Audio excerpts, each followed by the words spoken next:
How to choose best performing fund हा प्रश्न तुम्हालाही पडतो.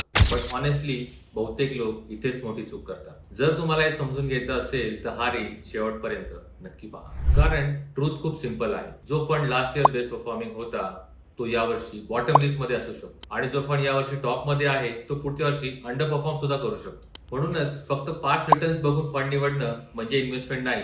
That is called speculation. Real investing म्हणजे काय? तुमचा फायनान्शियल गोल काय आहे, तुमची रिस्क कपॅसिटी किती आहे, किती वर्षांसाठी इन्व्हेस्टमेंट करायची आहे. फंड स्मार्ट फिन्झो मध्ये आम्ही प्रोडक्ट पासून सुरुवात करत नाही, आम्ही करतो तुमच्या गोल पासून सुरुवात आणि त्यानुसार right strategy plus right funds आम्ही तुम्हाला सजेस्ट करतो. कारण इन्व्हेस्टिंगचं सिक्रेट हाय रिटर्न मध्ये नसतं, ते असतं राईट प्रोसेस मध्ये. सो टेलस तुमचा फायनान्शियल गोल काय आहे? कमेंट करा गोल, आमची टीम तुम्हाला कॉन्टॅक्ट करेल. थँक्यू.